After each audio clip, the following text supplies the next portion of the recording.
Buenas tardes, gusto de saludarlos nuevamente en esta tercera sesión del curso de Salud Pública que hemos estado organizando con el Departamento de Salud Pública del Colegio Médico Valparaíso. Mi nombre es Pablo Ñeco, soy parte del departamento y hoy día voy a hablar en representación, voy a hacer la introducción en representación de la doctora Dora Silva, que es la presidenta del departamento y que por el día de hoy no nos va a acompañar por esta sesión. Y bueno, la idea era contarles un poco sobre el presentador de hoy día. Hoy día vamos a tener una presentación que se enfoca en un aspecto y un debate sumamente contingente, especialmente en el contexto en el que el gobierno ha propuesto un plan de reforma para efectos de ISAPRE y que tiene algunos puntos de modificación también en el sistema de financiamiento de FONASA, y que tiene que ver con una propuesta de financiamiento, algunas perspectivas y algunas discusiones que se dan en este sentido, que es un ámbito sumamente importante dentro de lo que es la salud pública, el financiamiento de los sistemas de salud, que ha elaborado el Colegio Médico, y la persona que nos va a exponer hoy día precisamente es el doctor Roberto Stay. Él es médico de la Universidad de Chile, donde también hizo su especialidad de medicina interna y de oncología médica, y es máster de salud pública en la misma universidad. Actualmente el doctor Roberto Stay se está desempeñando como presidente del Departamento de Políticas y Estudios del Colegio Médico a nivel nacional. Y además tenemos el agrado hoy día de comentar que, habiendo tenido un consejo del Colegio Médico, la propuesta que este departamento ha podido elaborar para efectos como de postura del Colegio Médico a nivel nacional fue finalmente aprobada de manera unánime por todo el colegio, por lo que presenta hoy el doctor Stay no solamente representa una revisión de políticas basada en evidencia, sino que además representa hoy en día la posición oficial del Colegio Médico en un aspecto, como les decía al principio, tan importante como es el financiamiento en salud. Así es que, sin nada más que decir, por favor, Roberto, pasa aquí adelante. Hola, soy Roberto Stay, presidente del Departamento de Políticas de Salud y Estudios, y hoy día en este curso de Salud Pública vamos a conversar sobre el financiamiento a la salud en Chile, algunos aspectos diagnósticos de cómo funciona el sistema actualmente y de diferentes propuestas que se han hecho en el último tiempo, y una de ellas, por cierto, la más relevante que voy a presentar, es la que hizo un grupo de trabajo encabezado por el Colegio Médico y la Escuela de Salud Pública sobre un seguro nacional único para el país. También vamos a hablar de la propuesta de gobierno que es enfocada en algunas regulaciones a las ISAPRE y algunos cambios en el FONASA también. Así que esa será la clase de hoy. Bueno, muchas gracias por la invitación, gracias Paulo por la introducción y obviamente a quienes han organizado esta actividad, pero sobre todo a todas y todos los que vienen a debatir estos temas de salud que sin duda afectan mucho más en lo cotidiano de lo que parece, y creo que la responsabilidad al menos de los que trabajamos en salud es ir tomando esto para poder tener los argumentos reales en función de las discusiones que el país da y que sin duda van cambiando cosas de nuestra vida cotidiana. Así que saludar la presencia de todos ustedes y ojalá que este tipo de actividades de discusión y debate sean mucho más frecuentes en todo el país. Yo les voy a presentar, voy a hacer un intento bastante, creo, ambicioso de presentar muchos aspectos relacionados al financiamiento, porque pocas veces uno junta un auditorio como este, gente que va un viernes en la tarde a hablar de salud pública, así que voy a tratar de no abusar mucho de ustedes, pero les pido la excusa si es que tocamos muchos temas de financiamiento, porque como les digo, me parece una gran oportunidad. Ahí le encargué al Paulo que si me pongo muy latero me haga algún gesto para acelerar. Pero concretamente, ¿dónde parte esto? Esto parte desde que cuando asume la nueva directiva del Colegio Médico, con la cual yo me siento muy identificado y a la cual me sumé a trabajar, cosa que no habría hecho en otras circunstancias, nos pide a un grupo de colegas que trabajemos en el tema de financiamiento porque viene una reforma del gobierno muy encima y nos gustaría tener una mirada un poco más como bastante sistémica a lo que está ocurriendo en financiamiento, qué pasa en otros lugares del mundo.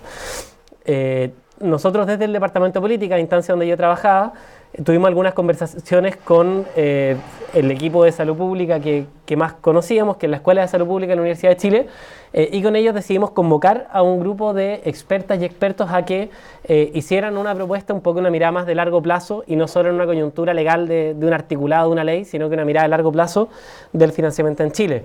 Y así parte este esfuerzo. Yo voy a intentar mostrarles el diagnóstico que hicimos con esta comisión, la propuesta que hizo la comisión, pero agregar algunos antecedentes adicionales, no todos ellos están en la comisión, en que hemos ido profundizando en este último periodo, en que hemos tenido el tiempo de hacerlo entre que el gobierno asumió y acaba de presentar el articulado de su propuesta de reforma al financiamiento. Por lo tanto, vamos a conversar un poco de cómo se constituye esta comisión, del diagnóstico que hace y de la propuesta finalmente. La comisión que les comento que hace esta propuesta está encabezada por la profesora Patricia Frenz. Ella en ese momento era la directora de la Escuela de Salud Pública de la Chile, la Isquia Siche, nuestra presidenta del Colegio Médico, Jimena Aguilera, quien era en ese entonces presidenta de la Sociedad Chilena de Salubridad, de Salud Pública y académica de la Universidad del Desarrollo, Óscar Arteaga, un académico de Salud Pública, también con harta experiencia en estos temas y exdirector de la Escuela de la Universidad de Chile, Camilo Cid, que actualmente es un economista, quien dirige el área de Economía de la Salud de la Organización Panamericana de la Salud en Washington.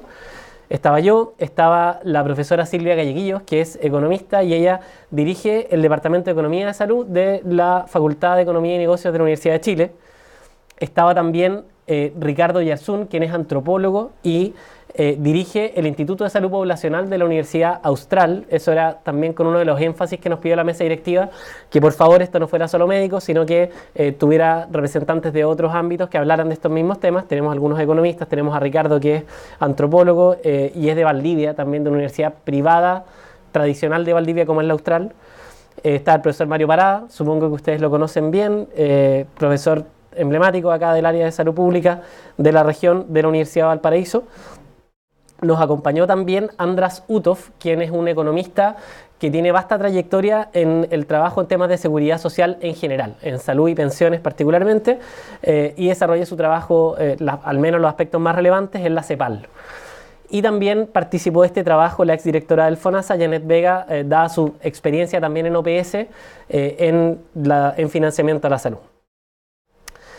Siempre cuando se presenta sobre financiamiento a la salud y hablamos de financiamiento, es un elemento obligado mencionar que sin duda los problemas de salud de una población no empiezan ni terminan en el financiamiento, ¿no? Tenemos problemas mucho mayores. Nosotros tenemos que ver el sistema como un conjunto de bastantes variables complejas en las cuales el financiamiento es un aspecto de esta, un aspecto relevante creemos, pero no el único, porque a veces en el colegio decíamos vamos a hablar de financiamiento, oye, pero ¿por qué no hablas de atención primaria y de prevención? Creemos que cuando estamos hablando de esto, queremos como hacer el énfasis de que hablamos de un punto de este sistema, porque entendemos que un poco en el devenir de una enfermedad finalmente, modelos que ustedes conocen bien, están los determinantes sociales, están las personas expuestas a un ambiente que se determina socialmente también, y en esos diálogos persona, ambiente, genética, etcétera, se genera una demanda por atenciones de salud, según las entendemos, y esa demanda en el sistema chileno público en general tiende a canalizarse a través de una consulta primaria o de las urgencias. Y luego, cuando la consulta primaria no es suficiente para resolver el problema atendido por distintos profesionales, médicos o no médicos, debe pasar al nivel hospitalario. Cuando este sistema empieza a colapsar por cualquier forma, porque no lleguemos a la atención primaria a tiempo ya que no hay horas disponibles para aquello en las prestaciones del nivel primario, o porque la atención primaria nos derivó al nivel secundario hospitalario y este no tiene la capacidad de resolver, se dan el conflicto que las personas esperan por sus atenciones, y ahí tenemos las listas de espera. Y un poco creemos que en ese modelo nosotros nos planteamos, es así un poco como funciona el modelo chileno y es desde ahí donde nosotros queremos mirar. Y en ese sentido, si nosotros quisiéramos responder a las falencias de este modelo, sin duda que tenemos que ir mucho más allá del financiamiento solamente. Hay que hablar de promoción, prevención de salud en sus detalles, ¿no? Y con la complejidad que eso implica, no dejarlo en un titular como suele pasar muchas veces, sino que entrar en sus detalles. Y nosotros creemos también que, dada la característica concreta del sistema de salud chileno, dada la red de salud chilena con su atención primaria, con su cobertura casi el 80% de la población que está adscrita a FONASA, sin duda que el fortalecimiento de la red pública es fundamental cuando hablamos de cualquier reforma que quiera mejorar los resultados en salud. Y en este sentido nos parece también que tiene un rol fundamental hablar de la coordinación que debe existir entre los distintos niveles de la red, entre la atención primaria y la secundaria, y muchos otros detalles que podrían mejorarse. Sin embargo, el financiamiento obviamente es un aspecto que es transversal a las acciones que queramos implementar en cualquiera de estas materias. Y es por eso que nos parece que ante la coyuntura de una reforma y dada la trascendencia del dinero que necesitan estas acciones, era un tema importante a tocar. Hecha esa aclaración, ya entramos un poco en el diagnóstico de cómo es nuestra población y cómo funciona el sistema de aseguramiento. Esta es una diapositiva que muestra la esperanza de vida en los distintos países asociados a la OCDE en aproximadamente, esto es en 10 años. Y Chile tiene ahí una flechita que no tengo puntero, pero es el asterisco naranjo, debe ser la quinta de arriba hacia abajo.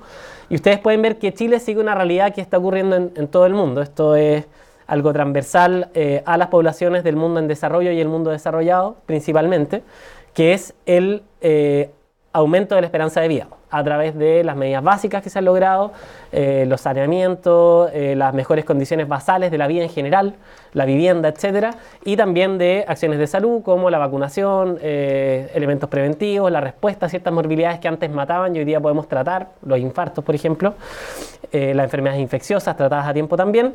Los países van aumentando su esperanza de vida, pero si nosotros tuviéramos que establecer una diferencia en los países en vías de desarrollo versus los países que ya están desarrollados en cuanto a este delta de esperanza de vida, a este gran salto que hay entre pasar de esperanzas de vida peri 40 años a llegar al sobre 80, la diferencia que tiene nuestro país y la diferencia que tienen en general los países que han ido caminando más lento hacia el desarrollo es el tiempo en que se ha dado este delta. Los países más desarrollados en general empiezan, sobre todo en Europa, a aumentar la esperanza de vida fuertemente a partir de la posguerra, de la Segunda Guerra, a partir del año 45.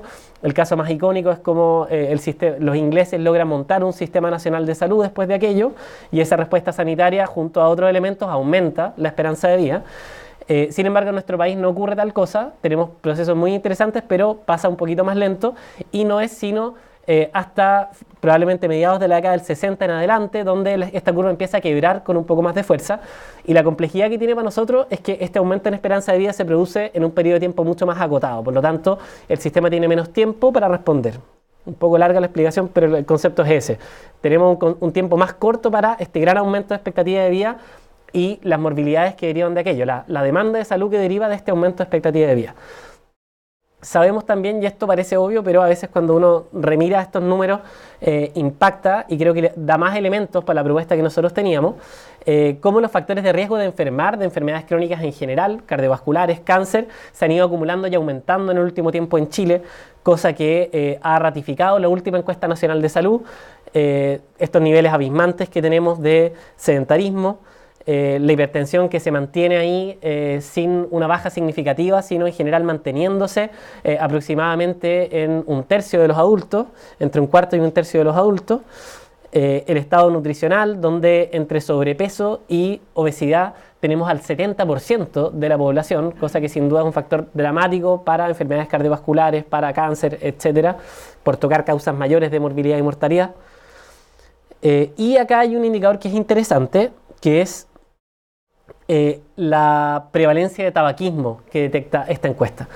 ¿Por qué es interesante? Porque este es uno de los pocos indicadores en que Chile ha logrado bajar, en indicadores que constituyen factores de riesgo relevantes para la salud, donde Chile ha logrado disminuir ese factor de riesgo, el tabaquismo. Extrañamente, bueno, hay sutilezas en este diagnóstico porque sabemos que el tabaquismo en la población general ha disminuido, pero que está aumentando el consumo de tabaco en los jóvenes y está particularmente entre los jóvenes, en las mujeres jóvenes, está aumentando el consumo de tabaco. O sea, es un problema que estamos mitigando ahora, pero si vemos la generación joven, se nos está escapando aún. ¿Y por qué es tan importante mencionar el caso del tabaco? Porque, y esto creo que hay que llevarlo a algo que planteé al principio, que es las consignas cuando hablamos de prevención. Nosotros podemos hablar que queremos una vida más sana, pero si queremos disminuir algunos factores de riesgo, como el tabaco, como el alcohol, como los alimentos no saludables, la verdad que el fuerte de la evidencia mundial que logra, las experiencias que logran disminuir el consumo de estas sustancias son disminuir la posibilidad de que los sujetos se expongan a estas sustancias en general y aumentar los precios. Esas son las dos medidas que en los países exitosos son transversales a que se cumpla una política que quiera disminuir el tabaquismo o los otros factores de riesgo antes mencionados. Y Chile, extrañamente, pese al lobby brutal que hizo la industria del tabaco en su momento, logró hacer una ley que consiguió ambas cosas: disminuir la exposición, bajar la publicidad también y aumentar los impuestos al tabaco a un nivel que, según muchos de los expertos, creen que todavía es insuficiente. Podríamos hacerlo más fuerte aún. Ese modelo debiera replicarse sin duda a alcohol, pero hay veces que algunas autoridades nos dicen que debiéramos solo hacer acciones educativas y evitar estas medidas que entran al bolsillo de las personas, como los impuestos, etc. Ese enfoque es un error. Lo que sabemos de la política comparada es que los enfoques que sirven son esto, está demostrado en Chile en tabaco, y sin duda estos son temas que también tienen otros paradigmas, como el conflicto de interés entre la empresa y la industria y la clase política.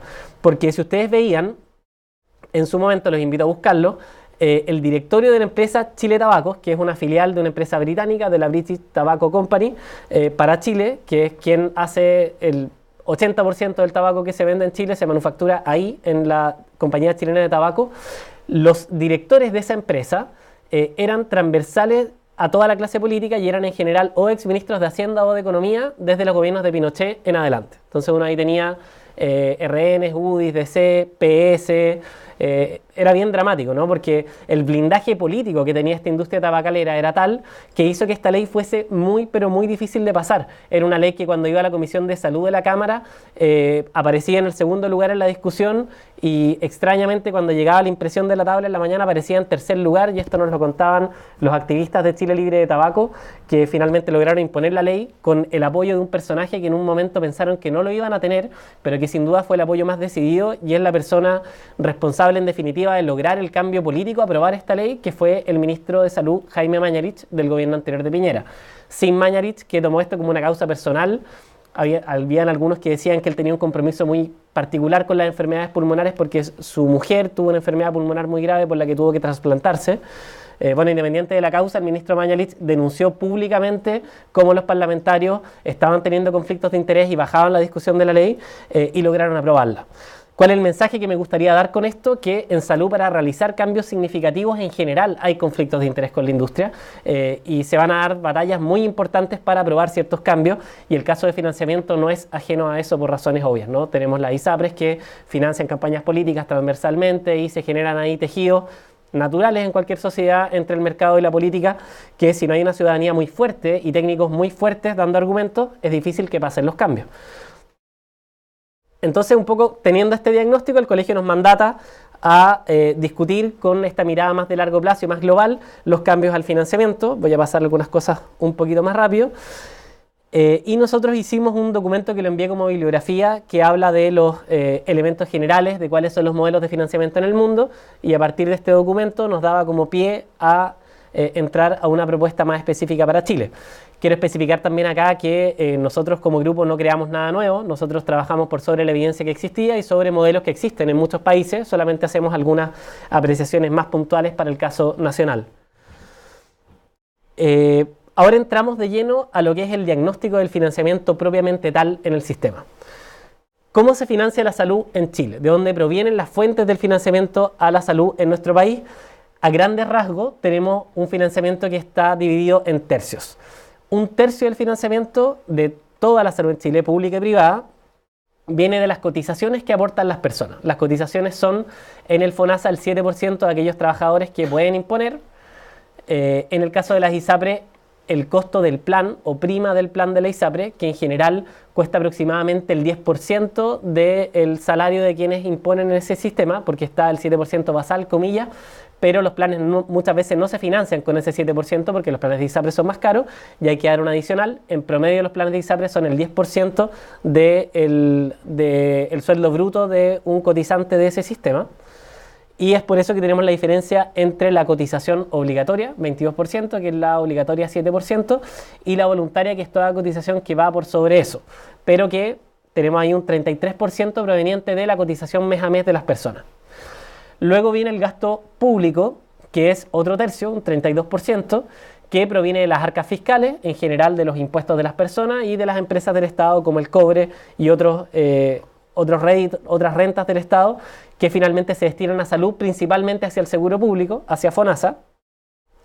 Y finalmente tenemos también el gasto de bolsillo, que lamentablemente es el componente más importante del gasto en salud en Chile. O sea, de los dineros que se gastan en salud en Chile, el tercio más alto, podríamos decir, aunque estos porcentajes en el tiempo van teniendo leves variaciones, es el gasto de bolsillo, y esto obviamente es muy malo, es uno de los gastos de bolsillo más más altos comparado con otros países de la OCDE, y es muy malo porque en general un gasto de bolsillo alto representa una barrera de ingreso al sistema de salud por tener que hacer pagos directos para atender por sobre un sistema que tiene un mayor nivel de protección y un ingreso universal sin limitaciones monetarias de acceso, donde las personas consultan rápidamente sin mediar un pago a esa atención. Por lo tanto, estos son los tercios en el financiamiento.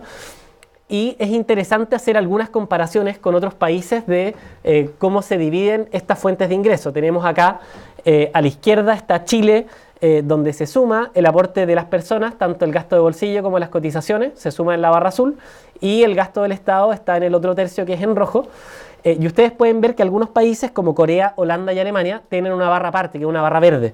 Esa barra verde simboliza el aporte de la industria o la empresa. Las empresas que contratan trabajadores en esos países aportan un porcentaje para salud directamente. En el caso de Chile hay un porcentaje que es bien pequeño, que es el que va como aporte a la salud de los trabajadores, que va como un input totalmente aparte dentro del sistema. Pero de ninguna manera llega a ninguno de esos porcentajes. Y es interesante porque dentro de las preguntas que se hacen en otros sistemas democráticos, políticos, de cómo financiamos salud, ha entrado la variable que aporta el trabajador, aporta el Estado y aporta la empresa. ¿Y quiénes son los países que tienen más alto aporte de empresa? Dos. Holanda y Alemania están al centro de estas barras. Y eso también es interesante porque los sistemas de Holanda y Alemania han sido como los sistemas del paradigma liberal en salud, de lo que se llaman los multiseguros, que voy a intentar explicar posteriormente, y que en general para muchas personas que tienen una visión más liberal de la salud en Chile, del aseguramiento, han planteado que deberíamos acercarnos mucho a lo que hace Holanda y Alemania con sus seguros. Pero lo que nunca dicen esas personas es que en Holanda y Alemania este modelo liberal, donde la empresa tiene un rol muy importante, implica que la empresa financia también salud, cosa que en Chile no pasa. Por lo tanto, para tener un sistema como este, otros países requieren aportes muy altos, entre ellos aportes de la empresa, que en nuestro país lamentablemente es marginal. Y por contraparte, hay otros países que tienen sistemas donde la preponderancia del seguro público y del sector público es mayor, como el Reino Unido y Australia, donde se da la inversión del gasto, en que el gasto proveniente de las personas es el más bajo y el gasto proveniente del gobierno, vía impuestos generales o vía otras ganancias que tienen los gobiernos, es el más alto, y que desde la perspectiva de la literatura internacional es lo mejor, que el gasto no venga directamente a las personas, que venga ojalá más de los estados, porque cuando viene de los estados viene más de fuentes progresivas de financiamiento, como son los impuestos, de que quienes tienen más aportan más, quienes tienen menos aportan menos.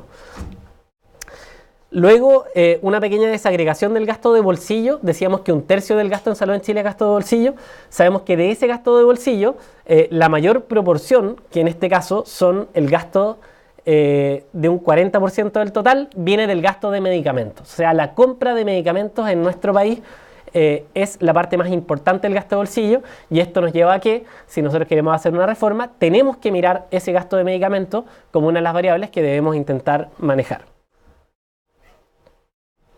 Teniendo ya este detalle del gasto, pasamos a mirar cómo está organizada la estructura de financiamiento y de provisión de salud en nuestro país. Y cuando vemos cualquier informe, como les digo, desde las visiones más liberales que podemos encontrar en el CEP y otras visiones que podríamos decir más progresistas, como las escuelas de salud pública más tradicionales del país, hay sin duda un diagnóstico común de que la estructura de aseguramiento y provisión de salud en Chile tiene dos características muy claras. Uno, que es una estructura fragmentada, y podemos ver aquí con bastante claridad cómo hay entidades que constituyen seguros, como el FONASA, las ISAPRES, las Fuerzas Armadas, y por otra parte hay algunos como tipos de salud, como fragmentaciones de las atenciones de salud, como es la salud ocupacional, que pasan totalmente por fuera, por un sistema de aseguramiento que es diferente. Y además la población tiene seguros complementarios que están desregulados y que obviamente constituyen un actor real. Hoy día los seguros complementarios son una realidad de muchas familias en Chile, FONASA e ISAPRE. Después vamos a mostrar un poco más de la magnitud de esa presencia, pero sin duda existen, y toda esta fragmentación genera ineficiencia. Y esto hay que intentar darle un marco más común para lograr que hayan mayores niveles de eficiencia en el sistema. Y luego hablamos también que es segmentada, más que nada por el hecho de que es posible predecir quiénes van a estar en los seguros privados versus en el seguro público, que es el FONASA, según dos variables. Esas dos variables son nuestra capacidad de enfermar y nuestra capacidad de pagar. Nosotros sabemos que mientras mayor capacidad de pagar y menor capacidad, menor riesgo de enfermar, es más probable que las personas estén en un seguro privado como un ISAPRE, y por el contrario, cuando nuestra capacidad de pago va decayendo con el transcurrir de los años, la jubilación, etcétera, y cuando nuestra posibilidad de enfermar es mayor, es probable que las personas que estén en ese rango estén aseguradas por el FONASA. O sea, es fácil de predecir y eso sin duda genera carteras de aseguramiento que son segmentadas. ¿Y cuál es el resultado de aquello? Tenemos un FONASA con una mayor proporción de adultos mayores, de enfermos, de desempleados y de mujeres particularmente en edad fértil, y la ISAPRE que junta hombres jóvenes sanos como mayor proporción. ¿Y por qué ocurre esto? Ocurre por un fenómeno que es un poco insólito, pero en nuestro país ha existido y se ha permitido que exista. No es culpa quizás de quienes lo hacen, sino de quienes permiten que esto siga ocurriendo, que habitualmente las personas profesionales jóvenes, cuando tienen una mayor capacidad de pago, ingresan al sistema de ISAPRE y pasan en este sistema de ISAPRE los años en que tienen menores gastos de salud y mayores ingresos. Sin embargo, cuando viene el momento en que enferman y que su perfil de riesgo sube o que tienen menor capacidad de pago, los seguros obviamente van subiendo por una lógica de seguros privados con fines de lucro, te van a cobrar más caro si tú tienes más riesgo de enfermar, y las personas terminan, comillas, saliendo al sector público, cayendo al FONASA, y cuando caen al FONASA es cuando enferman. Entonces ahí tenemos un gran problema de sustentabilidad por el hecho de que personas que han entregado sus recursos para pagar salud por 20, 30 o 40 años, una vez que enferman, esos recursos ya no se vuelven con ellos al seguro público, sino que se gastan y lamentablemente no van para el uso que habíamos definido inicialmente. Y me gustaría mostrar que esto es una realidad, esto no es ficción ni ideología. Las barras grises representan la población asegurada que está en las ISAPRE. Tenemos la variable edad corriendo de izquierda a derecha de este gráfico y es bastante claro cómo las personas entre los 25 y los 55 años aproximadamente tienen una mayor proporción, una mayor probabilidad de estar en la ISAPRE, hay mayor población asegurada por seguros privados y sin embargo con el transcurrir del tiempo desde los 55 años en adelante esta proporción va cayendo, ¿no? Y se produce el fenómeno que ya les había comentado de que sobre los 80 años menos del 10% de la población está en un ISAPRE, entre los 25 y los 30, el 30%, y entre los 30 y los 35 años es más, incluso el 35%. Por lo tanto, las ISAPRES logran con éxito mantener el sustento de este negocio de salud, que es lograr sacar a aquellos individuos o que tengan menos posibilidades de pagar o que tengan más riesgo de enfermar. Lo que sin duda para el FONASA es terrible, porque lo que hace en el fondo es recibir pacientes que tienen más posibilidades de enfermar, que ahora están enfermos, pero recibirlos sin los recursos que aportaron por un largo plazo. Y esto intenta reafirmar lo anterior. Esta es una lámina que muestra la incidencia de cáncer en la población chilena. También la edad avanza de izquierda a derecha y lo que pueden ver ustedes es que sobre los 60 años empieza a ser mucha la concentración de casos incidentes de cáncer en el país, los que sin duda generan una alta carga de morbi y mortalidad. Sabemos que va a ser la primera causa de muerte de aquí probablemente al 2025 de todas formas, quizás antes, y que los gastos en salud derivados de patologías como estas son altísimos. Luego las enfermedades cardiovasculares, hoy primera causa de muerte. Este es un ejemplo de la incidencia de infartos. Ustedes pueden ver que en los menores de 45 años tenemos 5 infartos por 100.000 personas. Piensen en esos 45 años donde la población asegurada por ISAPRE es más importante. Sin embargo, cuando superamos los 75 años, los infartos al corazón, en este caso, tienen una incidencia mayor a 800 por 100.000. O sea, es dramático el aumento de riesgo de enfermar con la edad. Y eso hay que reafirmarlo porque es una variable muy importante a la hora de hablar de financiamiento. Aquí recalco algo que es bastante evidente para todos, yo creo que lo podemos pasar rápido. Las ISAPRES, por el comportamiento que ya hemos mostrado, están en una crisis de legitimidad y esto obliga a hacer una reforma a ellas. No voy a entrar en los detalles porque creo que si ustedes están en este curso muy probablemente los manejan bien. Y obviamente se produce la inequidad entre ambos sectores donde tenemos un menor gasto per cápita, un gasto en salud menor para la población FONASA y la ISAPRE, siendo que la población FONASA tiene más riesgo de enfermar, tiene más enfermedades, o sea, debería gastar más, no, gasta menos.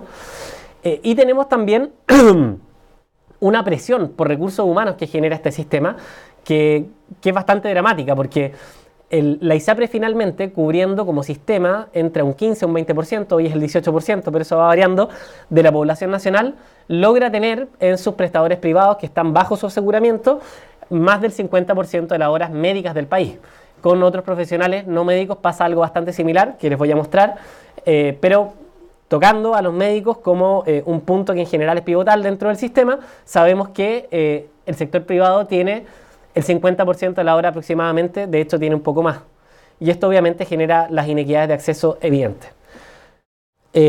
Para peor, agregar algunos elementos adicionales, sabemos también que el FONASA le paga muy mal a los hospitales públicos en general. Acá se habla cuando los hospitales son ineficientes, pero no se habla mucho de que el mismo asegurador público tiene malos mecanismos para estimar el costo real que tienen las atenciones de los hospitales, y eso está demostrado en bastantes estudios, donde el pago en patologías que están codificadas llega a ser casi el 60% del costo real. Esto es en un estudio que se hizo por la gente de Economía de la Universidad Católica en 12 hospitales importantes del país. Por lo tanto, tenemos además un sistema subfinanciado. Tenemos también una distribución de trabajadores, como les mostraba, en el caso de los trabajadores médicos, que es 53% de los médicos están vinculados al sector público, pero no en jornadas completas, por lo tanto, son menos del 50% de las horas las que contamos para atender a esta población y con los recursos ya mencionados. En otros trabajadores de la salud yo tenía la impresión de que probablemente era distinto, porque uno podría tender a pensar que la importancia que tiene la atención primaria, profesionales como el área de la enfermería, de la nutrición, etcétera, podría ser que en otros profesionales del sector público fuera más fuerte en la contratación, pero en general no es así, salvo en la enfermería. En enfermería sí hay más profesionales en el área, pero incluso tocando a los técnicos, clínicos, no clínicos, trabajadores, asistentes sociales también, en general la participación que hay en el sector privado suele ser mayor. Respecto a las atenciones de salud que otorgan los prestadores públicos y los privados, también esto es importante de mencionar, porque uno podría decir, si el sistema tiene menos del 50% de las horas médicas, quizás las atenciones son menos, pero no es así. El sector público, la red pública hoy día, responde por el 62% de todas las atenciones de salud que se hacen en Chile, contando con ese número menor de profesionales, lo que suena interesante porque es un poco hacia dónde vamos a apostar si queremos mejorar la respuesta en salud. El sector público logra este rendimiento. Y también hay otro elemento que, bueno, lo presentábamos hoy día en el colegio, que el sistema público tiene el 68% de las camas, o sea, y eso es natural porque tiene una población más que es más proclive a enfermar, por lo tanto necesita hacerse cargo de esa población, tener más camas, y eso implica también más gasto, porque cuando uno participa en el mercado de la salud solo otorgando atenciones, puede ser fácil porque yo hago la publicidad, venga y le miro el ojito, le hago su atención y con eso terminamos, eso puede ser muy rentable, ¿no? Pero cuando tengo que hacerme cargo del paciente, tengo que recibirlo cuando enferma en una cama, cuando en esa cama hizo una neumonía y se complicó, etcétera, esos costos mayores, el sistema público es quien se hace cargo de la mayoría de esas camas a lo largo del país. Y si vemos la distribución regional de las camas privadas, que son las que quedan complementando ese 68%, serían el 32%, podemos ver que prácticamente el 75 o más por ciento de esas camas están en 3 regiones, que son las regiones que tienen más población asegurada por ISAPRE, la metropolitana, la quinta en la que estamos y la octava. Por lo tanto, el sector privado asegurador tampoco ha logrado tener un número mayor de atenciones, tampoco ha logrado tener más camas distribuidas para llegar al resto de la población en otras regiones, y esa variable geográfica nos parece que también es relevante. Está hecho, creo ya, un diagnóstico más o menos general de cómo funciona el sistema de financiamiento, cómo son los asegurados, los recursos que cuentan como bajo este paraguas de aseguramiento. Y ahora me gustaría pasar brevemente a plantearles cómo son los modelos de financiamiento que existen en el mundo desarrollado que organiza la respuesta sanitaria. En general tenemos 3 modelos. Uno es el modelo del Sistema Nacional de Salud, su expresión más paradigmática es el sistema inglés, donde se recaudan los fondos a través de los impuestos generales. No está este pago directo de cotización mes a mes, sino que los impuestos generales financian la salud. Los fondos se reciben y se mancomunan, o sea, se agrupan todos los fondos en un organismo único. Y finalmente la compra que realiza este organismo único la hace a una red de prestadores públicos, principalmente, que son prestadores públicos institucionales agrupados en el Servicio Nacional de Salud inglés. Ahora, esto no es blanco o negro, hay muchas sutilezas. Por ejemplo, en la atención primaria, en rigor, en Inglaterra, el modelo que tienen los médicos de atención primaria para atender a los pacientes es quizás más similar como un modelo como de cooperativa, donde hay un trato con el Estado, pero hay una dependencia directa que no es una entidad, no es un consultorio como acá no es el CESFAM, sino que es un grupo de profesionales que se agrupa para otorgar estas atenciones. Por lo tanto, no es como una atención como público estatal 100%, ¿no? Tiene cierta sutileza. Me gustaría dejarlo ahí para que no se entienda que esto es solamente consultorios públicos igual que en Chile. Hay sutilezas, pero en general es un sector público muy amplio que con distintas estrategias se hace cargo de esto. Luego vienen los seguros nacionales de salud, donde lo que ocurre es que hay un mix de financiamiento entre cotizaciones de las personas y impuestos. Luego hay un fondo en general que es un fondo asegurador nacional único que ejerce como comprador, pero al nivel de los prestadores, que son quienes ejercen las atenciones de salud, pueden haber combinaciones de prestadores públicos y privados. Esto, por ejemplo, podría ser, si ocurriera en Chile, que tenemos un FONASA, que es el piso de todo el sistema, y que el FONASA puede comprarle tanto a los hospitales públicos las prestaciones, como existe hoy, pero también podría tener soluciones privadas en casos puntuales en que eso fuera necesario. Hay modelos paradigmáticos, los vamos a mostrar después, pero en general los sistemas canadienses y australianos son quizás los modelos más puros de seguros nacionales de salud. Y por otra parte tenemos los multiseguros o seguros sociales, en los cuales las fuentes son más divergentes, en general vienen de los empleadores, de los individuos y de los impuestos generales. Vamos a fondos que pueden ser únicos o múltiples, donde se mancomuna toda la recaudación y luego de esta mancomunación de todos estos fondos, ese dinero se pasa a las aseguradoras. Entonces podemos tener varias aseguradoras, como es el caso de Alemania, donde tenemos muchas aseguradoras como la ISAPRES, pero la diferencia y por qué se llaman seguros sociales es que esas aseguradoras tienen normativas muy claras y muy tajantes en la protección de las personas, en la no discriminación de las personas y en la compensación de los riesgos. O sea, si una aseguradora privada se hace cargo de una persona de mayor riesgo, eso le implica que el sistema le da una bonificación adicional y permite al final que estos seguros sean realmente sociales y no sean seguros con fines de lucro. De hecho, la gran mayoría de los seguros que están en este esquema de seguros sociales en Alemania son instituciones sin fines de lucro y una proporción muy escasa de la población, que es como el 10% aproximadamente, puede caer en un seguro privado con fines de lucro que es distinto y exclusivo. Pero en general son seguros privados mucho más regulados. Me gustaría que lo dejáramos ahí como término general. Por cierto que los prestadores pueden ser también públicos o privados. Ahí, por ejemplo, en el caso de Alemania hay más prestadores públicos. En el caso de Holanda, que es otro tipo de país que tiene este sistema, hay más prestadores privados. Eso puede variar. Esos son a grandes rasgos como los tres modelos. Chile estaría en un modelo que no corresponde a ninguno de estos, porque no tenemos un sistema organizado, tenemos un sistema fragmentado que debe organizarse. Y en general la visión, yo diría más liberal, es avanzar hacia seguros sociales y otras visiones, gracias. Van hacia un seguro nacional como la propuesta que vamos a mostrar acá o un sistema nacional de salud. ¿Cuál es la propuesta que está haciendo actualmente el gobierno? La propuesta del gobierno no sale de la nada, surge como una indicación sustitutiva de un proyecto de ley anterior hecho en el año 2013 y tiene algunos elementos que son trascendentales en su articulado que me gustaría compartirles. No vamos a tocarla en detalle porque es una propuesta que está empezando a discutirse, todavía no sabemos ni siquiera si se va a poder discutir porque podrían haber algunos vicios ahí en las formas en cuanto a la constitucionalidad del proyecto, pero para que manejen los elementos generales de lo que se está proponiendo. Respecto a las ISAPRES, lo primero en las ISAPRES es hacer un plan de salud universal, o sea, un plan, no esta variedad gigante de planes que existen, tener un plan único que defina todas las prestaciones que va a cubrir y que dentro de este plan el máximo copago por cada prestación sería el 20% del valor de esa prestación.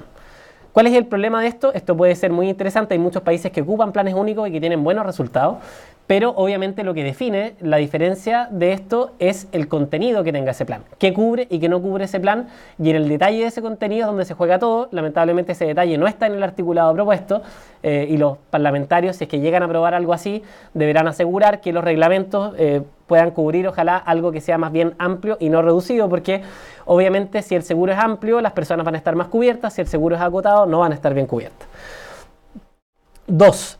En cuanto a los ámbitos de discriminación que hoy día existen en los seguros privados para discriminar a las personas en cuanto a sus riesgos de salud, hay una noticia positiva: el articulado elimina cualquier tipo de discriminación por género, y eso obviamente es un triunfo y es un avance, pero lamentablemente mantiene otros factores de discriminación que ya existían y que de toda la sociedad civil se ha abogado porque terminen, como es la discriminación por edad, que está en los factores de riesgo actuales, en las tablas que tienen las ISAPRES, y además agrega un nuevo factor de discriminación que, si bien nosotros sabemos que en la industria privada ya existía, ahora va a estar definido dentro de las tablas de riesgo y dentro de la ley, que es la condición de salud. O sea, si los individuos son más o menos enfermos, eso también va a ser parte de su estimación de riesgo, y eso podría ser bueno si lográramos compensarlo bien, pero podría ser malo si va a significar mayores costos para esas personas, porque entendemos que los fenómenos de salud son dinámicos y nadie tiene la culpa de estar enfermo en un momento, sino que puede haber un momento que no estás enfermo, sales de acá, te atropellan y eso te cambia toda la situación. Por lo tanto,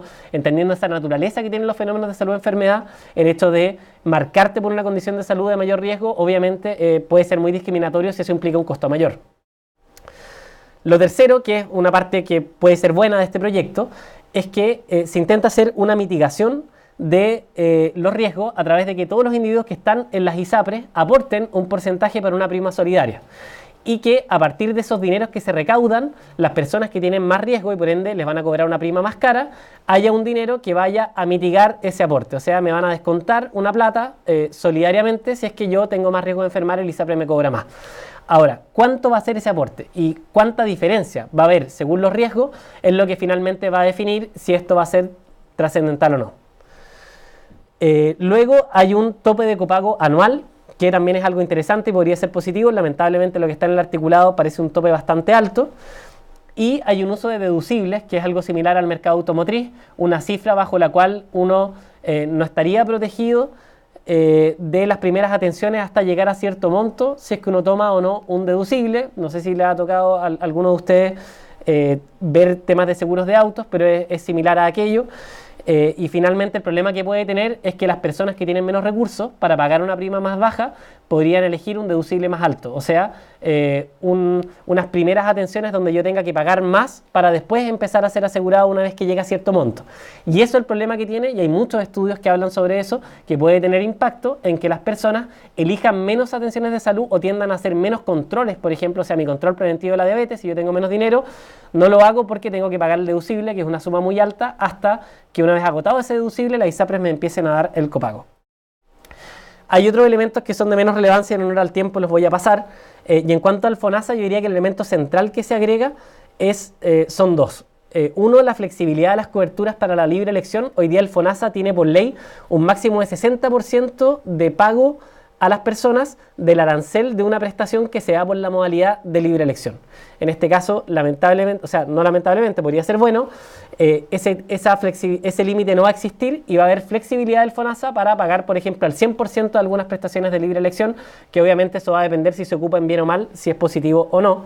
Y también se da un plan de 2 años para los sujetos que están en FONASA, que quieran cambiarse a ISAPRE, van a tener 2 años con condiciones distintas a las que tienen las ISAPRE, no con el plan de seguridad, el plan universal que tendrían los asegurados ISAPRE, sino con un plan distinto, que sería un plan nuevo asegurado, con copagos más altos de un 40%, que finalmente podría ser un mecanismo para evitar que las personas que usan más el sistema de salud puedan cambiarse, y finalmente un mecanismo que tengamos también para evitar que las carteras de asegurados de la ISAPRE sean más riesgosas, ¿no? Que los individuos que tienen más riesgo de enfermar tienen este límite, esta condición de 2 años no tan buena en cobertura, y por lo tanto van a tener un límite para cambiarse, porque una persona que gasta mucho en salud no puede estar dispuesta a que una hospitalización tenga que pagar el 40%, porque sabemos lo caro que puede ser eso en el sector privado. Hay otros elementos que, como les digo, voy a pasar para mostrarles con más detalle nuestra propuesta en estos 10 minutitos que van quedando. A partir de esto, nosotros creemos que hay que considerar que en una discusión de reforma a la salud, los riesgos de una reforma parcial, cuando solo hablamos en forma relevante, ¿no?, de cambios hacia las ISAPRE, y en el FONASA solo cambiamos elementos marginales, porque los cambios que hay en FONASA realmente son marginales, no hay más recursos para el FONASA, no hay más recursos para la red pública, que es la que más sufre hoy en día. Obviamente tenemos el riesgo de postergar a quienes están afiliados en este sistema, que son la mayoría del país. Tenemos el riesgo de que si estas compensaciones no las hacemos de manera adecuada, podemos mantener la segmentación y fragmentación del sistema. Y sin duda, si nosotros beneficiamos, comillas, a que los individuos que tienen menos enfermedad y mayor capacidad de pago migren a las ISAPRE, eso no solo genera que esos individuos se cambien, sino que genera una presión por recursos humanos y otra serie de recursos que también desbalancea la posibilidad de que el prestador público responda a las necesidades de salud de las personas. Finalmente, podemos desaprovechar una ventana de oportunidad para que un cambio como este se haga posible. Sabemos que cualquier tipo de reforma grande en salud puede demorar 10 o 20 años en discutirse e implementarse. Por lo tanto, si tenemos una mirada cortoplacista y cambiamos solo un pequeño aspecto de los seguros privados y no miramos al sistema en global, podemos perder 10 o 20 años de una reforma al financiamiento. Hecho todos estos elementos diagnósticos, paso a la síntesis de lo que es la propuesta que tiene este grupo de trabajo, que hoy es la propuesta que acaba de tomar también el Colegio Médico, como bien dijo Pablo.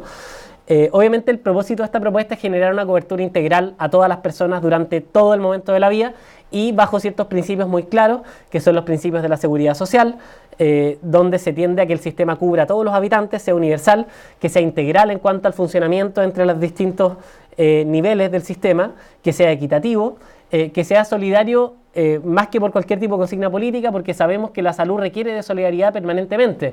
Si uno tiene algunos cánceres, los gastos pueden ser tan altos que aunque lo trabaje toda la vida no podría gastar esos dineros, o una enfermedad de alto costo, nadie sabe que la va a tener. Por lo tanto, para resolver los problemas de salud en los momentos que tenemos ahora, con las tecnologías, con el encarecimiento de los nuevos medicamentos, es fundamental la solidaridad para poder cubrir esos gastos de salud. Obviamente que tienda a la eficiencia y que tenga otros valores como la participación y la sustentabilidad. Planteado este objetivo, las orientaciones de la propuesta toman orientaciones de la Organización Panamericana de Salud de disminuir el pago directo como barrera de acceso de las personas. Sabemos que es una barrera de acceso, por lo tanto hay que disminuirla. Aumentar el gasto público, ojalá al 6% del PIB en salud, que si bien yo no creo que sea una cifra mágica, al parecer los países que tienen mejores niveles de resultados llegan al menos hasta ese valor. Usar este mancomunamiento solidario en el financiamiento, aumentar la eficiencia y racionalizar la incorporación de tecnologías que pueden ser un costo mayor para cualquier sistema de salud, porque el encarecimiento de las tecnologías pueden ser que estemos muy presos de las novedades del mercado y que eso se lleve todos los dineros en salud. Por lo tanto, tenemos que racionalizar muy bien cuando estamos gastando correctamente los recursos en nuevas tecnologías. El punto 1 de esta propuesta es que si queremos mejorar la función de financiamiento en el país, tenemos que mejorar la forma en que trabaja el seguro público. Y en este sentido, hacer que su institucionalidad sea menos dependiente de los gobiernos de turno y más de largo plazo es un aspecto fundamental, que en ella exista mayor participación social, que hoy día es escasa. Y por otra parte, creemos también que los procesos de gestión interna y de sistemas informáticos, de disponibilidad de la información clínica de los pacientes, tanto para la toma de decisiones de los profesionales de la salud que los atienden, como para el financiamiento, es una urgencia. Sabemos que la desagregación de datos y el desorden de datos es enorme en nuestro sistema y no hemos logrado avanzar hacia elementos tan básicos como una ficha electrónica nacional que nos permita obtener la mejor información posible. Por lo tanto, nos parece que en una discusión como esta, la urgencia de contar con estos datos para financiar de manera más adecuada es algo que debiera estar presente en la discusión.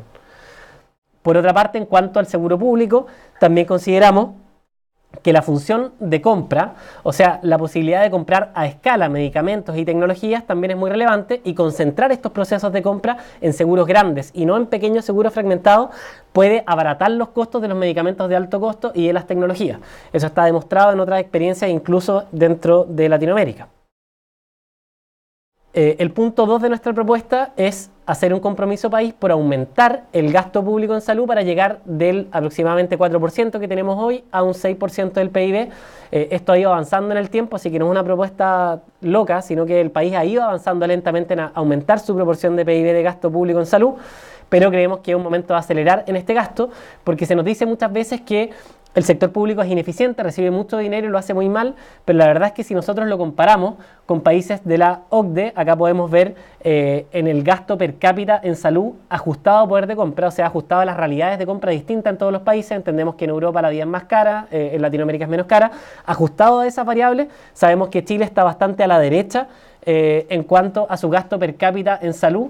Estamos en este ejercicio ajustado como en 1.900 dólares per cápita año, y el promedio de los países con los que nos queremos comparar es 4.000. Por lo tanto, sabemos que tenemos que aumentar el gasto en salud para tener mejores resultados, porque esos resultados van a costar un poco más caro de lo que nos está costando hoy día. Finalmente, el punto 3 de esta propuesta es universalizar el seguro público. Nosotros creemos que el seguro de salud público, que es el FONASA, que hoy día está fragmentado en la población con las características que ya les mencioné, debiera ser el piso de aseguramiento de todo el país, y por sobre él debiese estar la libre opción de que las personas tomen seguros privados como las ISAPRE, pero de manera complementaria a esta base de 7%.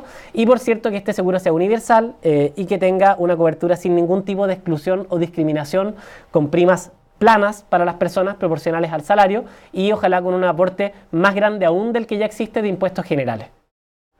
De este modo, si es que esta propuesta llegara a acogerse, tendríamos un seguro nacional que tendría todas las cotizaciones de los trabajadores, los aportes de los empleadores, y tendríamos por el lado los seguros complementarios, que pasarían a un segundo piso, pero estarían regulados obviamente bajo una nueva legislación. Este seguro nacional, por cierto, podría interactuar con prestadores públicos y privados, y no necesariamente solo con prestadores públicos, como algunos podrían creer. Eso no es así. El Seguro Nacional, tal como hoy día el 10% del presupuesto del FONASA se gasta en compras a privados, eso podría seguir ocurriendo si fuera necesario, ¿no? ¿Por qué creemos que es relevante juntar las cotizaciones? Uno, porque nos parece que en esta discusión hay que ver cuál es el principal problema de la salud en Chile, y creemos que el problema más relevante, al menos en la respuesta sanitaria concreta, en las atenciones de salud, es fortalecer al sector público, que es ahí donde concentramos más listas de espera y donde tenemos más problemas en la atención. Hay que considerar las variables geográficas. Como ya les mostraba, el sector privado tiene serios problemas para llegar a brindar atención, a tener camas incluso más allá de las 3 regiones más grandes del país. Sabemos también que otra de los beneficios que tiene el sector público es que es un sistema basado en atención primaria, cosa que es uno de los indicadores más importantes de costo-efectividad. Sabemos que los países que tienen atención primaria suelen gastar mejor sus recursos. El sector público los tiene. Lamentablemente en Chile el sector privado, aunque ha hecho algunos esfuerzos, no ha logrado tenerlo. Nos parece que tener un piso basal podría nivelar hacia arriba y de esa manera mejorar el sistema en general, basarse en los principios de la seguridad social. Y por otra parte, creemos que el actor privado que está en juego, que son las ISAPRE, lleva 30 años logrando estar fuera de la seguridad social, fuera de los principios básicos que debiera tener un seguro de salud. Por lo tanto, pensar que nosotros con algunas regulaciones vamos a cambiarlo es bastante difícil. Nosotros creemos que la presión que hay que darle al sector es una presión de mercado, de pasarlo a pelear y a tener competencia por asegurar a las personas en un segundo piso y no en el piso basal. Estamos de acuerdo con que debe haber un plan universal lo más amplio posible, que sea financiado por este seguro, y que dentro de ese plan estén incluidos siempre especificados los medicamentos, porque son una fuente de gasto de bolsillo muy alta.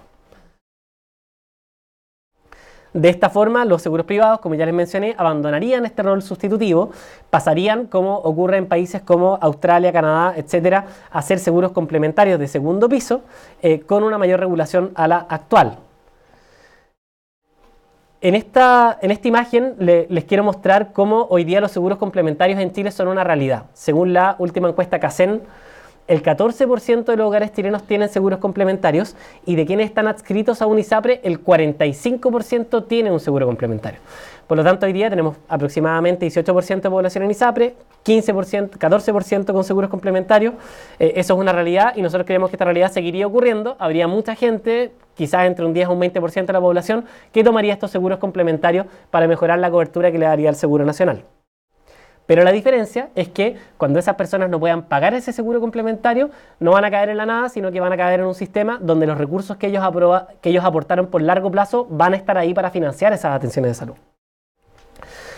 Nos parece que una reforma como esta, por nivelar hacia arriba y por mejorar el piso, que es el prestador público, podría mejorar la calidad y la oportunidad de las atenciones, otorgar mayor protección financiera que la que existe hasta ahora, e inyectar solidaridad al sistema como nunca se ha hecho hasta hoy. Y sin duda, por una cosa lógica de estructura, terminaríamos con la fragmentación y segmentación, que es uno de los problemas que tenemos en el sistema actual. Sabemos que la transición desde el estadio actual hacia un seguro nacional probablemente no sería fácil. Habría muchos detalles técnicos que revisar en ella. Nosotros no entramos en todos los detalles de una transición, pero sin duda creemos que debe ser planificada bajo los principios de la seguridad social y evitar que los pasos intermedios nos dirijan hacia un lugar equivocado. ¿Qué otros países tienen sistemas como esto? Y esto igual es relevante en las comparaciones, porque algunos piensan que acá estamos hablando de Corea del Norte, pero no es así. Acá hay países como Canadá, Australia y dos casos muy interesantes que son países que en su momento estuvieron en vías de desarrollo y que han avanzado bastante en eso y que dentro de las decisiones racionales de una economía más potente tomaron la decisión de tener un seguro nacional de piso, como son Taiwán y Corea del Sur, países que en la década de los 90 iniciaron este proceso y que han tenido muy buenos resultados de salud secundarios a esta decisión. Otros sistemas nacionales, que son incluso más duros en cuanto a la participación del Estado, como Inglaterra, Francia y Costa Rica, también con buenos resultados en salud.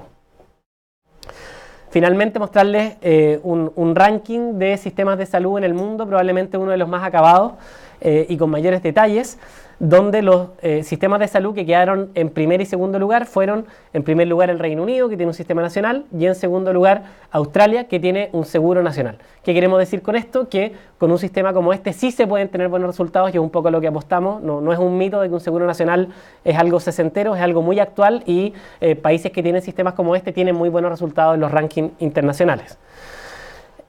Finalmente esto es un poco lo que planteamos nosotros, pero sin duda el mayor valor y el mayor resultado que pueda adquirir un ejercicio como este va a estar dado precisamente por las conversaciones, las discusiones que hayan. Así que desde ya entregarles esta propuesta para que puedan desmenuzarla, comentarla en los espacios y obviamente que sea a partir de una discusión lo más amplia posible, que ojalá se tomen las reformas que necesita nuestro sistema. Muchas gracias.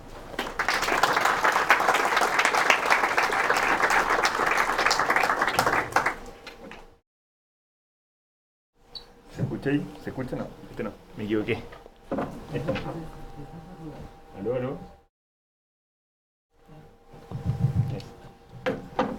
Ya. Bueno, muchas gracias, Roberto, por la presentación. Vamos a dar espacio ahora para las palabras y aprovechando que estoy en esta situación de privilegio, voy a tomar la primera pregunta yo. Quería hacerte una pregunta respecto a un tema bien concreto que tiene que ver con que en Chile existen, con una participación marginal dentro de lo que son los seguros privados, la ISAPRE, un grupo de ISAPRES que se conocen como ISAPRES cerradas, que están declaradas como instituciones sin fines de lucro, que obedecen obviamente a una población pequeña, habitualmente vinculada a algún tipo de empresa, por ejemplo lo que sucede con el Banco Estado. Y mi duda es si es que ustedes, como en la propuesta, lograron evaluar si es que este tipo de instituciones que están declaradas como sin fines de lucro, que asumo, no lo tengo del todo claro, tienen menor segmentación de la población de riesgo y por tanto quizá una compensación más razonable, tienen resultados diferentes en salud y son por tanto más efectivas o no, en términos macro, obviamente asumiendo que hay una ponderación distinta porque la población adscrita es mucho menor que el resto de las instituciones de aseguradoras privadas. No, la verdad que no hicimos ese análisis, Pablo, y no tengo una respuesta de si logran mejores resultados en salud. Yo creo que no existe esa respuesta hoy, habría que meterse a estudiarlo, pero no tengo esa respuesta, lamentablemente.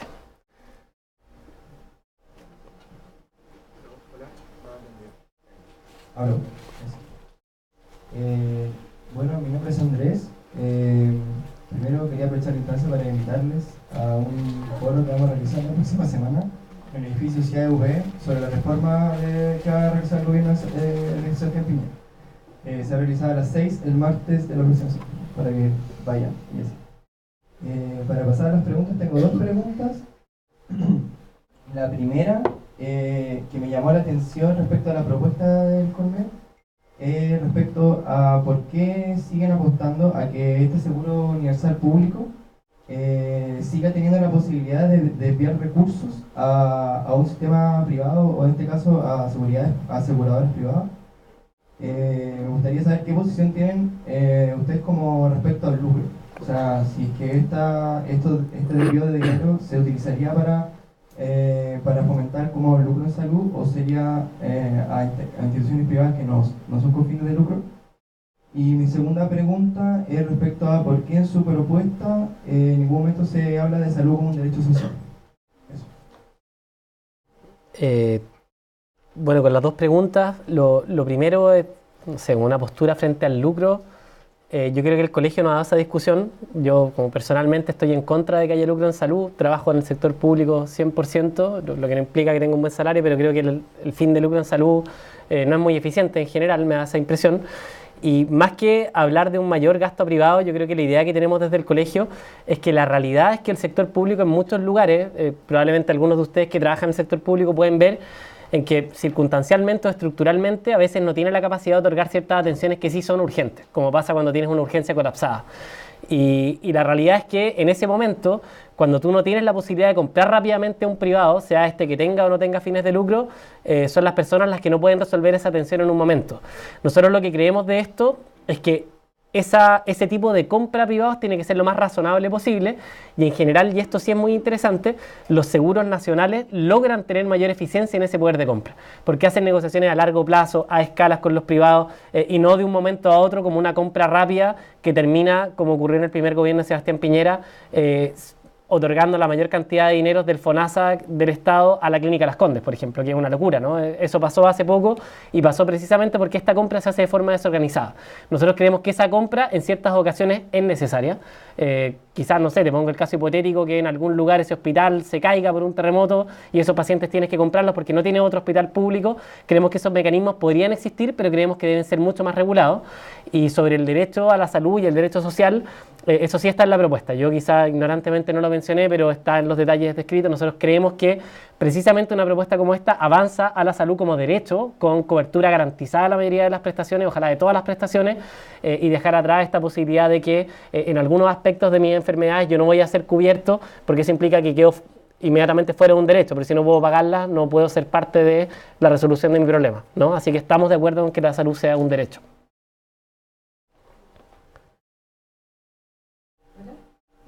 Soy estudiante de medicina de quinto año y quería preguntar cuál sería el rol de Capredena dentro de este cambio que está proponiendo el Colegio Médico y cuáles podrían ser como, no sé, como, por lo que entiendo, desaparecería Capredena, cuál sería como a lo que pasaría y qué implicaciones políticas podría tener ese cambio. Nosotros creemos que las instituciones de Fuerzas Armadas pasarían a formar parte del seguro y no sé, de hecho en términos de los profesionales de la salud que están en ella, eso no sería un gran problema porque muchas veces los profesionales de la salud que trabajan en ellas como que piden que las condiciones del sector público en algunos casos son mejores porque tienen empleo en general como más estable y ciertas condiciones de contratación que son mejores a las que hay en algunos hospitales del sector Fuerzas Armadas que a veces operan más como a honorarios, etcétera.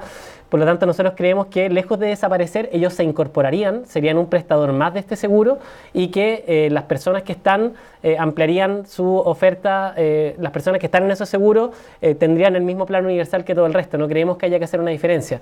Obviamente esto daría una discusión política compleja, pero también hay elementos que hacen pensar que muchas personas estarían de acuerdo que no por trabajar en cierta departición del Estado vas a tener un beneficio en tu cobertura de salud, porque la salud debería ser un bien preciado y equitativo para todos. Pero queremos incorporarlos, no eliminarlos. Hola. Hola, yo soy Juan, soy también funcionario público y muy buena presentación, bastante explicativa y principalmente tenía dos dudas que se puede resolver. Uno, de que no se toca el tema de FONASA, de las prestaciones de poder llevarla a la realidad.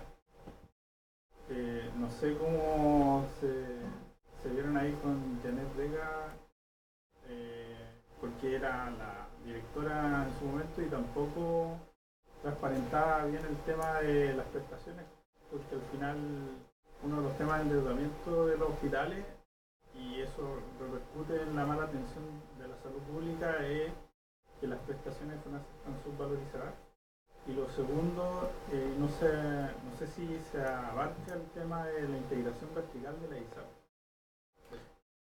Sí, nosotros aquí no lo abarcamos, pero sin duda que la integración vertical de la ISAPRE es un problema gigante, porque no lo expliqué en detalle, pero dentro de la propuesta del gobierno para las ISAPRE se establece un consejo técnico que van a haber 6 personas que van a como dictar las líneas generales de cómo están cambiando los costos de la salud. Entonces, si tú tienes seguros privados que están integrados con los prestadores y estos dialogaran con el actor de ese consejo, podrían hacer que los precios suban artificialmente, como muchas veces muchos de nosotros creemos que pasan. Nosotros no lo tocamos porque la verdad que es un poco diferente al ámbito que estábamos manejando acá. pero yo sí creo que eso es un problema evidente para la inflación de costos en salud. Si es que un mismo holding es dueño de los prestadores y es dueño del asegurador, puede subir los precios de los prestadores, el asegurador dice me subieron los precios, por lo tanto tengo que subir la prima, y eso traspasárselo a las personas y que terminen ganancias. Por lo tanto, la integración vertical es un problema real, gigante, y qué bueno que lo mencionaste, porque el proyecto del gobierno no lo menciona tampoco y no lo incluye, y eso es dramático porque es una de las áreas importantes a regular, es que no puede haber esta integración, y el proyecto lisa y llanamente lo omite, así que ese es algo adicional que habría que ponerle a cualquier proyecto de reforma. La primera pregunta no te la entendí muy bien. La subvalorización de las prestaciones. Sí, por cierto, nosotros creemos que el fortalecimiento del FONASA en cuanto a tener mejor información sobre lo que ocurre en los hospitales es un elemento que estaba mirando un poco hacia allá, que no estamos pagando bien a los hospitales, también porque no tenemos la capacidad de dar esa información. Nos contaba Janet Vega en este proceso, para que ustedes sepan cuántos recursos se pierden en esto, que en la derivación de atención primaria a hospitales por patología GES se duplicaban exámenes, había un 30% de duplicación de exámenes en el periodo de un mes.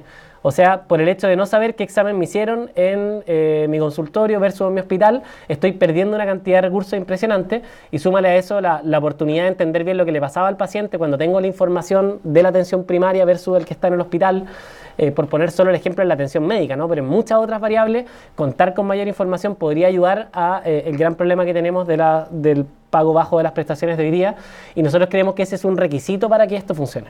O sea, sin mejorar la valorización de las prestaciones, sin mejorar los sistemas informáticos en el sector público, es muy difícil que un seguro público, por mucha plata que tenga, pueda como responder mejor a lo que está pasando.